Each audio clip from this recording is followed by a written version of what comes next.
Welcome sa Araling Panlipunan 3, Quarter 3, Week 1 to 4 Reviewer with Answer Key na inihanda ni Teacher JM.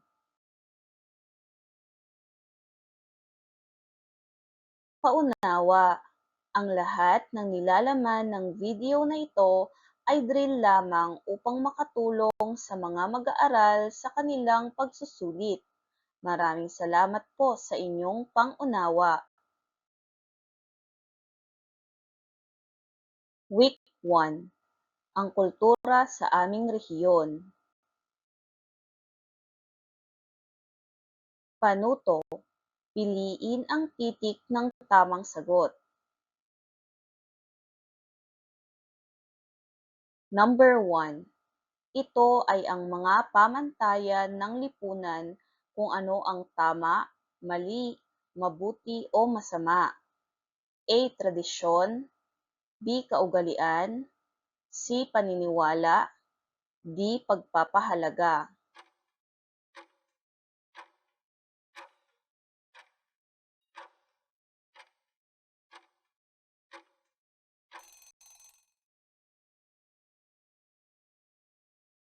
Number 2.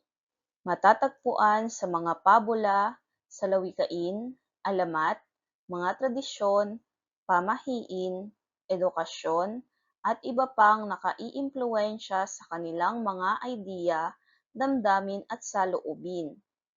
A. Tradisyon, B. Kaugalian, C. Paniniwala, D. Pagpapahalaga.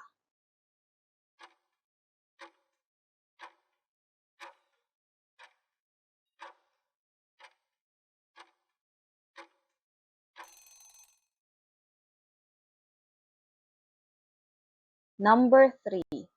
Ipinatutupad sa isang lipunan ang mga alituntunin, regulasyon at patakaran. A. Wika, B. Batas, C. Tradisyon, D. Kaugalian.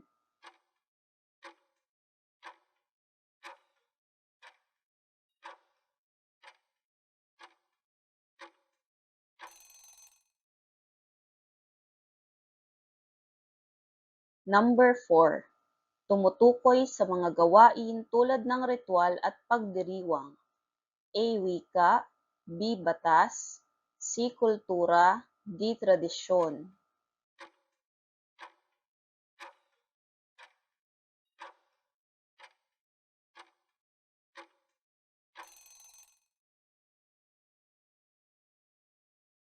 Number 5.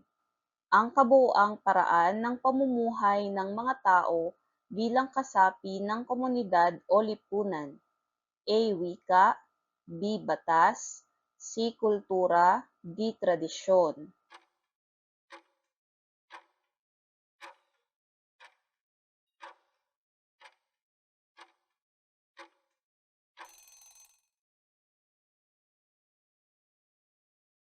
Number 6. Ang Tagalog ay halimbawa ng anong aspekto ng kultura? A. Wika, B. Batas, C. Kultura, D. Tradisyon.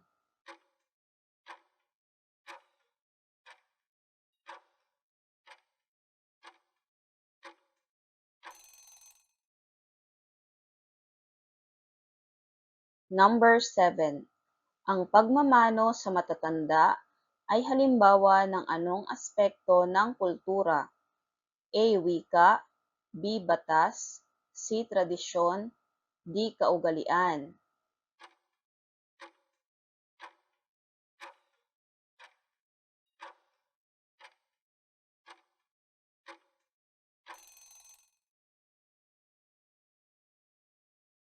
Number 8.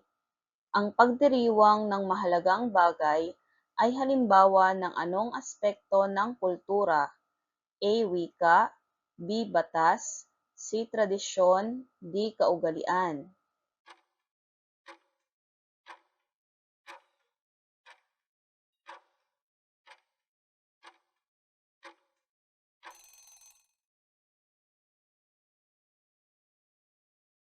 Number 9. Ang kapag may isinuksok may madudukot ay halimbawa ng anong aspekto ng kultura? A. Batas, B. Tradisyon, C. Paniniwala, D. Pagpapahalaga.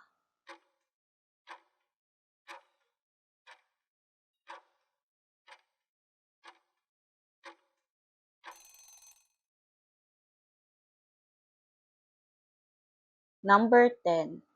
Ang bawal magnakaw ay halimbawa ng anong aspekto ng kultura? A. Batas, B. Tradisyon, C. Paniniwala, D. Pagpapahalaga.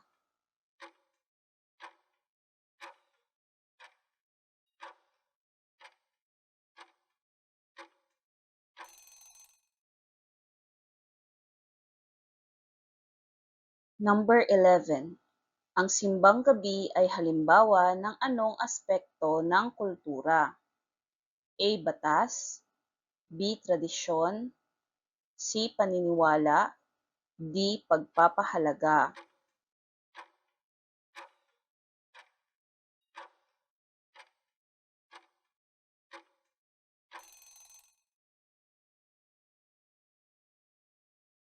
Number 12.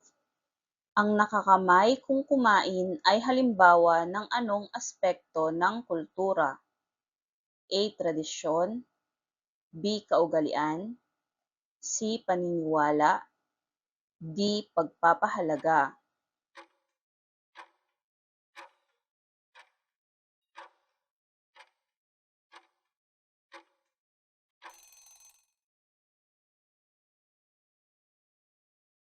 Number 13.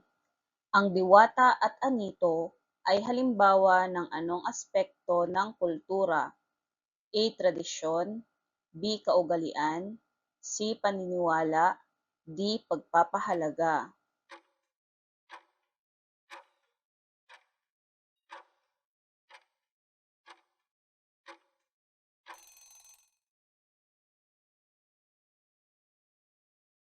Number 14.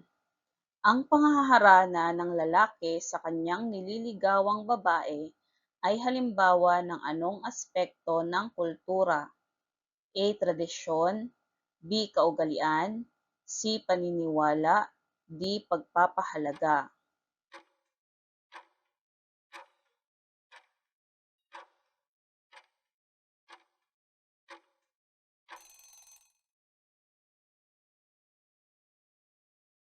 Number 15. Ang tikbalang at kapre ay halimbawa ng anong aspekto ng kultura?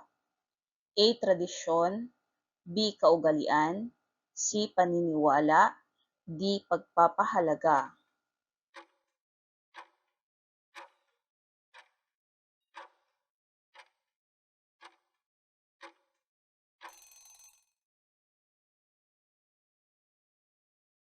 Atin na ngayong sagutin ang mga katanungan.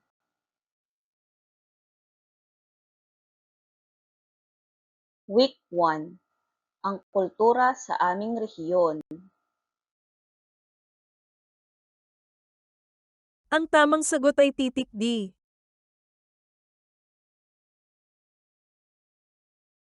Ang tamang sagot ay titik C.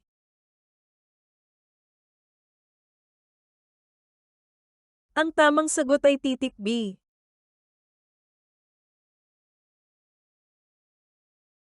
Ang tamang sagot ay titik D.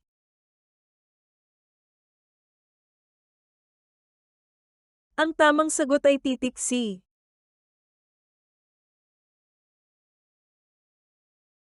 Ang tamang sagot ay titik A.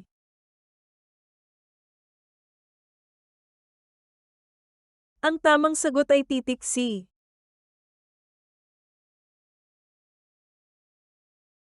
Ang tamang sagot ay titik C.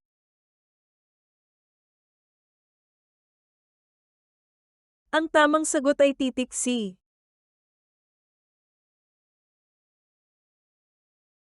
Ang tamang sagot ay titik A.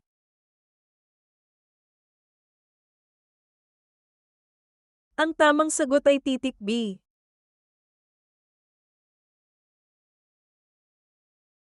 Ang tamang sagot ay titik B.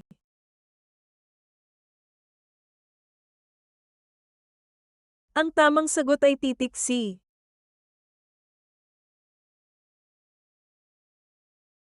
Ang tamang sagot ay titik B.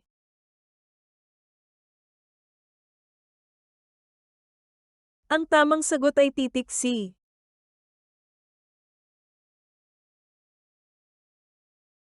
Week 2.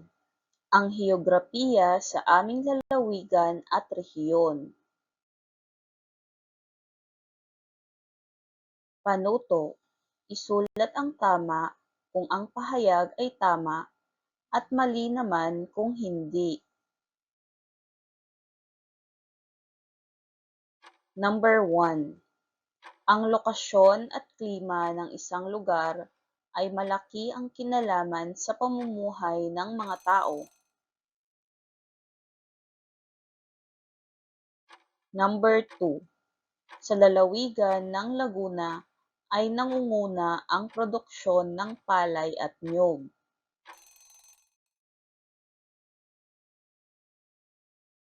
Number 3. Nakakaapekto sa uri ng produkto sa isang lugar ang uri ng kapaligiran nito.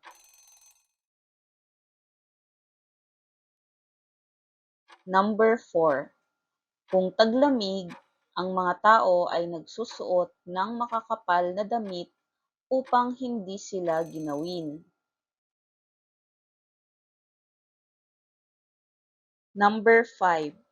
Sa mga lugar na higit na maulan kaysa maaraw, abaka, niyog at palay ang angkop sa kanilang klima.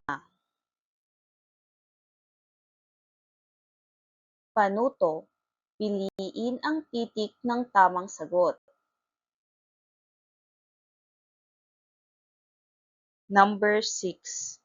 Ito ang uri ng tirahan na matatagpuan sa mga lugar ng Badyaw at Samal. A. Bahay kubo, B. Bangkang papel, C. Bangkang bahay, D. Bahay na sementado.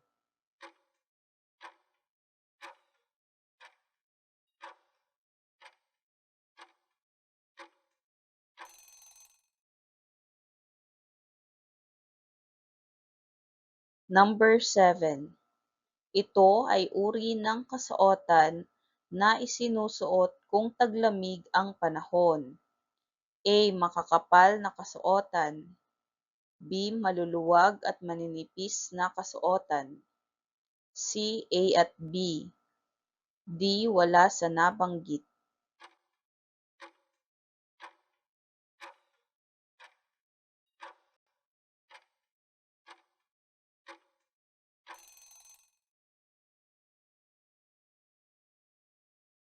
Number 8. Kasuotan na isinusuot kung mainit ang panahon. A. Makakapal na kasuotan, B. Maluluwag at maninipis na kasuotan, C. A at B, D. Wala sa nabanggit.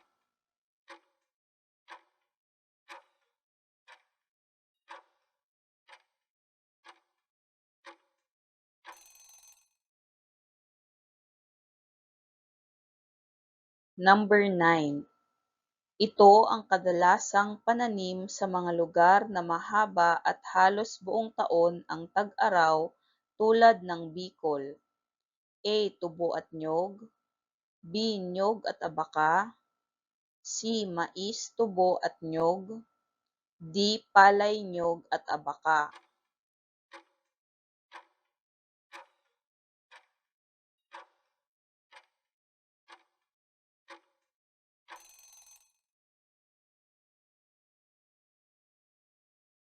Number 10. Ito ang kadalasang tanim sa mga lugar na higit na maulan kaysa maaraw tulad ng Batangas. A. Tubo at niyog, B. Niyog at abaka, C. Mais, tubo at niyog, D. Palay, niyog at abaka.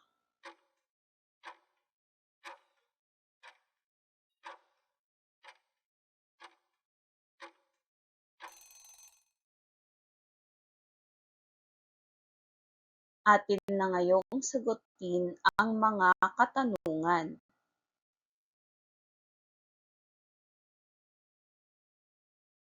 Week 2. Ang heograpiya sa aming lalawigan at rehiyon. Ang tamang sagot ay tama.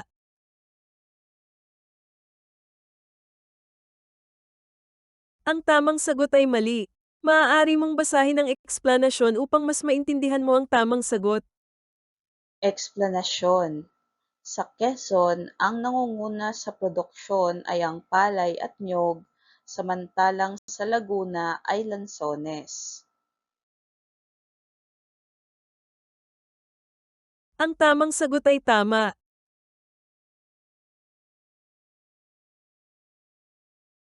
Ang tamang sagot ay tama.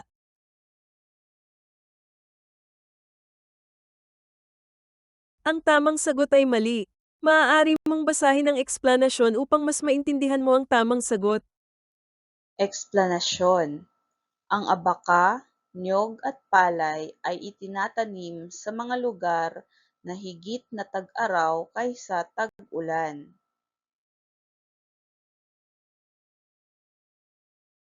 Ang tamang sagot ay titik C.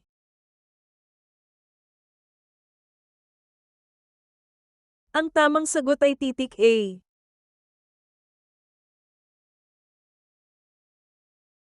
Ang tamang sagot ay titik B.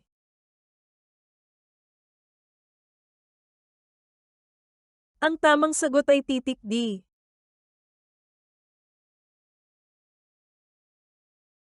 Ang tamang sagot ay titik A.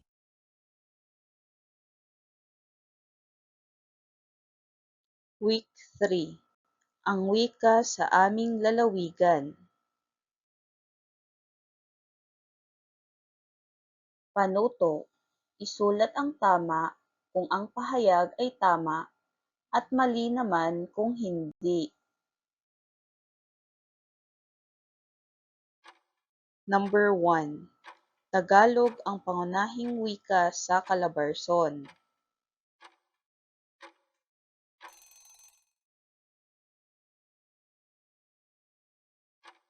Number 2. Ang wikang Filipino ay nakabatay sa Tagalog.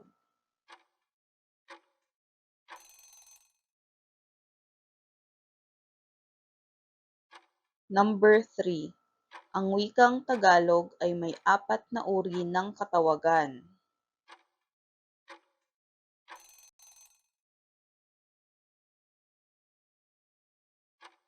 Number 4. Filipino ang gamit na wika sa National Capital Region o NCR.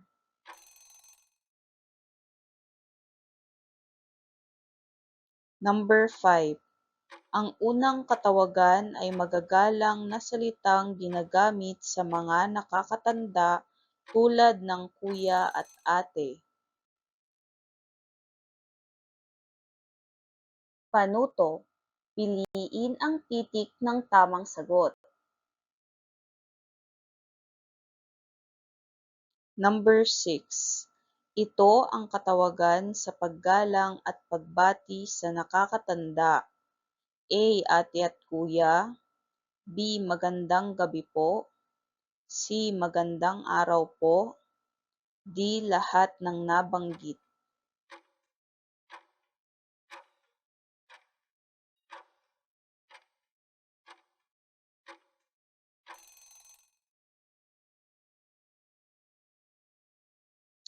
Number 7.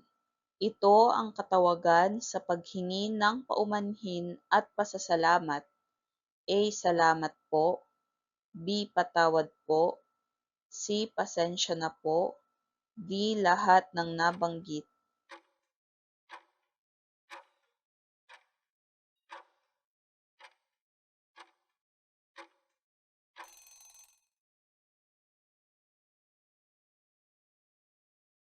Number 8.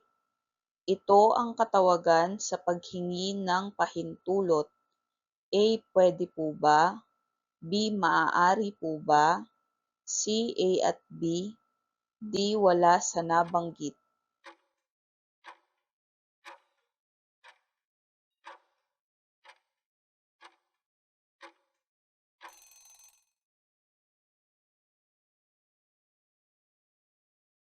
Number 9.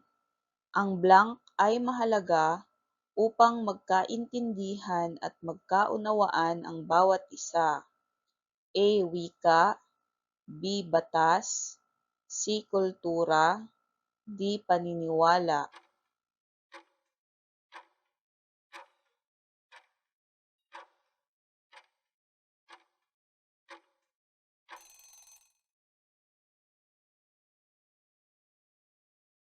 Number 10. Maswerte tayo sa ating rehiyon dahil halos lahat sa atin ay nagsasalita ng wikang blank. A. Bisaya, B. Ilocano, C. Tagalog, D. Kapampangan.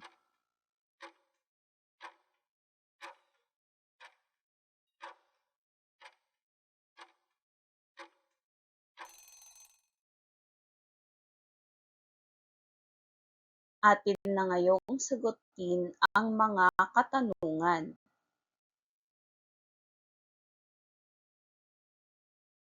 Week 3. Ang wika sa aming lalawigan. Ang tamang sagot ay tama.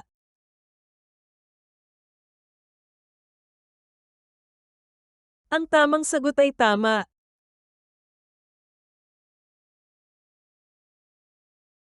Ang tamang sagot ay mali. Maaari mong basahin ang eksplanasyon upang mas maintindihan mo ang tamang sagot.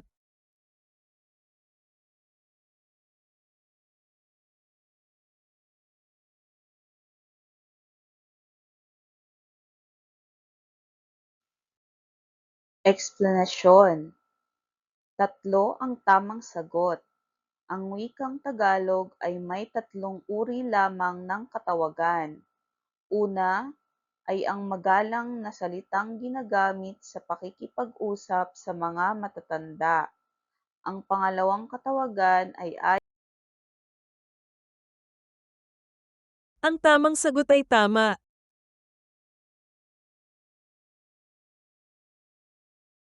Ang tamang sagot ay tama.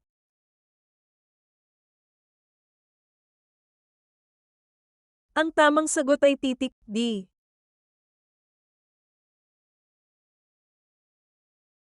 Ang tamang sagot ay titik D.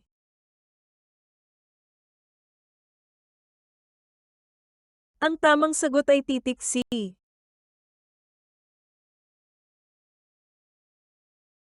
Ang tamang sagot ay titik A.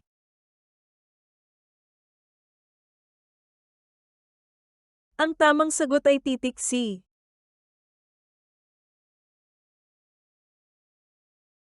Week 4. Kapaligiran, aking pangangalagaan.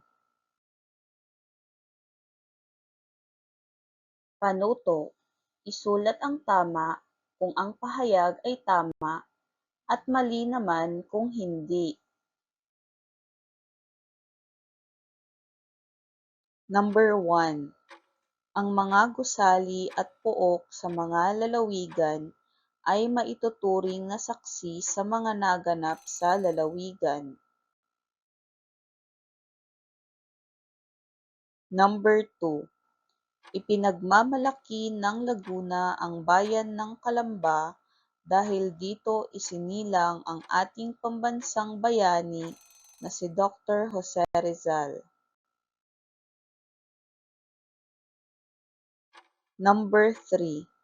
Sa bayan ng Pila sa Laguna, unang iwinagayway ang bandila ng Pilipinas. Number 4. Ang Hunters ROTC Guerrillas Memorial Shrine ay nagpapaalala sa kabayanihan ng ating mga ninuno. Number 5. Ang Mabini Shrine ay itinayo para maipakita ang mga importanteng pangyayari sa buhay ni Apolinario Mabini. Number 6.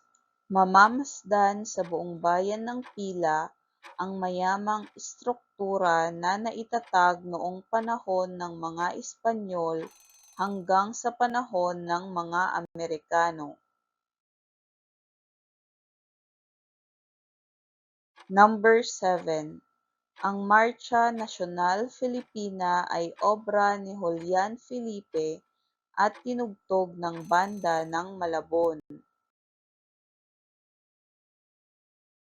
Number 8. Ang bandila ng Pilipinas ay ginawa nina Marcela at Lorenza Agoncillo at Delfina Herbosa de Natividad. Number 9. Si Apolinario Mabini ay tinaguriang Dakilang Lumpo.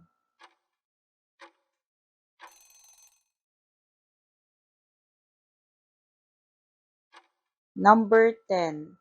Ang Hunters ROTC Guerrillas Memorial Shrine ay may 10 bahagi.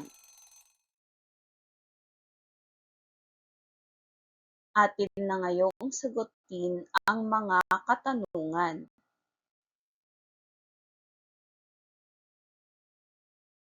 Week 4.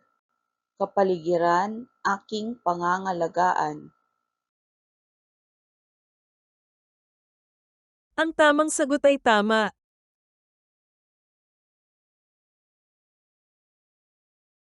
Ang tamang sagot ay tama.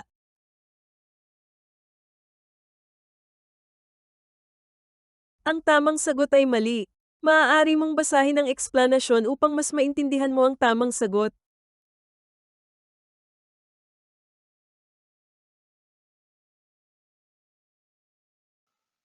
Eksplanasyon. Sa tahanan ni Emilio Aguinaldo sa Kawit, Cavite, unang iwinagayway ang bandila ng Pilipinas noong Ang tamang sagot ay tama.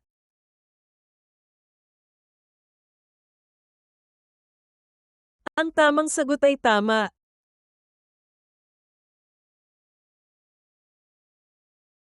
Ang tamang sagot ay tama.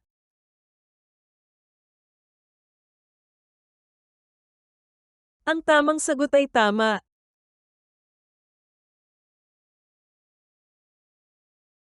Ang tamang sagot ay tama.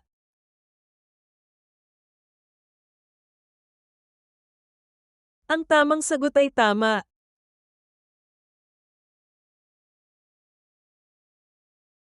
Ang tamang sagot ay mali. Maaari mong basahin ang eksplanasyon upang mas maintindihan mo ang tamang sagot.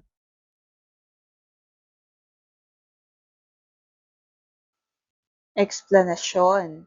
Ang Hunters ROTC Guerrillas Memorial Shrine